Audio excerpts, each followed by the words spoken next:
What's going on, everybody? Joseph Hadid here for Worldwide Sport Updates, your podcast, your news, your local community.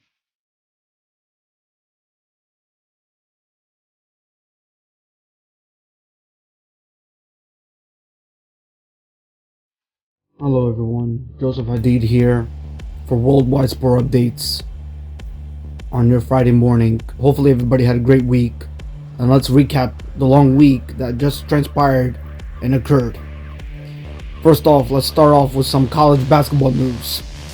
Wisconsin basketball should ask for a severe punishment from Juan Howard. The Wisconsin Badgers men's basketball team had an incredible performance in the second half of their game on Sunday against the Michigan Wolverines, led by none other than Johnny Davis. Wisconsin outscored Michigan by 14 points in the second half and was upset with that timeout and continued to press with 15 seconds remaining. He even had his guys foul on that ensuing inbound as he was very upset. The Wisconsin basketball program should seek severe punishment for Michigan Wolverines head coach Juan Howard following Sunday's incident. As the final buzzer sounded, Howard didn't immediately go into the handshake line to congratulate the Badgers. He eventually did and had a conversation with guard when the two came up upon each other. And later, let's move over to some NBA news. Kemba Walker and the Knicks have reached an agreement for veteran guard to sit out for the rest of the season to prepare for the 2022-2023 season. New York Knicks guard Kemba Walker, again, has come to an agreement to sit for the remainder of the season. The veteran guard will now focus on preparing his body, specifically his lying knee, for the 2022-2023 season campaign. Team president Leon Rose released a statement Wednesday saying Walker made that decision. The Knicks surprised everyone last season by earning the number 4th overall seed in the Eastern Conference, but after they crashed out of the playoffs in the first round, in large part because they couldn't score, they decided to make a number of offensive-minded moves. Walker was one of them, signing a 2-year, $18 million deal. Things have not worked out for either party. The Knicks are stuck in 12th place in the Eastern Conference at 25-34 and will need a post-All-Star break surge to even make the play-in tournament. Walker, meanwhile, has been in and out of the lineup due to injury and coaching decisions. In late November and early December, he was benched for 10 games, and later in January missed 9 straight due to his knee soreness. Walker has been dealing with knee problems for years, and widespread concerns around the league about his ability to stay on the court long time were why he had to settle for a low money deal from the New York Knicks. Alright, ladies and gentlemen, let's move over to some NFL news. 15 players from the NFL are under contract who could be in different uniforms next season. A majority of the time when a player is traded or released, there is a residual cap charge. This cap charge for a player that is no longer on a team's roster is commonly referred to as dead money. That's what they usually call it. It exists because the remaining proportion of the salary components that are treated like signing bonus immediately accelerate into its team's current salary cap with the trade or release. Dead money is typically a sunk cost where money isn't owed to a player. Only if there are salary guarantees when a player is released will there be a payment associated with that dead money. There are 2 major exceptions to this general rule of bonus proportion accelerating. Just the current year's proportion counts toward the cap, with players released or traded after June 1st. The bonus proportion in future contract years is delayed until next league's year, beginning in the following March. The following, ladies and gentlemen, is the list of who which players might be looking at different teams next season. Aaron Rodgers is the potential target. Deshaun Watson is a potential target. Russell Wilson is a potential target. Carson Wentz is the potential target. Jimmy Garoppolo, Amari Cooper, Frank Clark, Lamari Tinzel, Zadarius Smith, Javaris Landry, Danielle Hunter, Landon Collins, Calvin Ridley, Trey Flowers, and Trey Waynes. We will be discussing a little bit more on that maybe next Sunday, because, ladies and gentlemen, breaking news I would like to share with everybody. This Sunday there will not be a podcast because my sports marketer is not feeling well, and we have decided to do a system upgrade for this weekend's edition. So there will not be a live podcast this Sunday, ladies and gentlemen, but we will talk about this a little bit more as free agency looms in the NFL, and all these players that I mentioned, where will they be looking at when it comes to different teams for next season.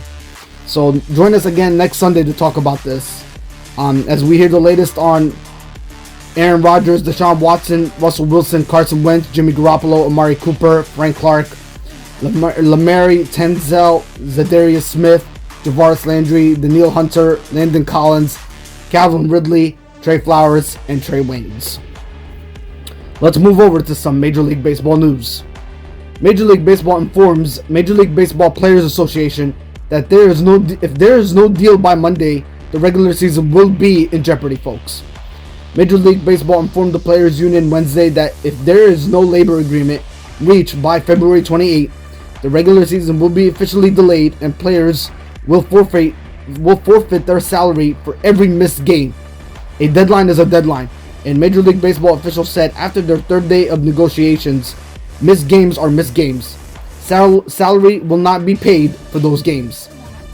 The Major League Baseball Players Association declined to publicly react to Major League Baseball threat of not paying players their full salary, but several players spoke out.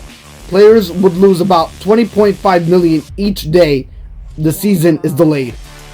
According to the Associated Press study, Max Shazier, an outspoken leader on the union's executive subcommittee, would lose $232,975 for each regular season game missed.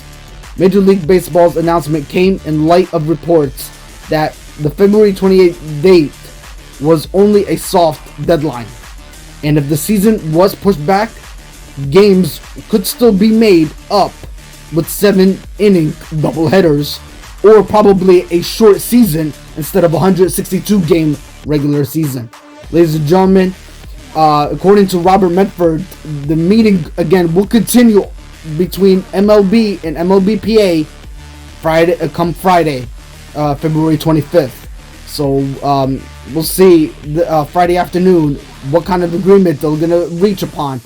And on next Sunday's podcast, not this Sunday, next Sunday, before March 5th, I believe, we should have a very good decision making of how Major League Baseball is going to approach to save their season. All that and more on next Sunday's podcast.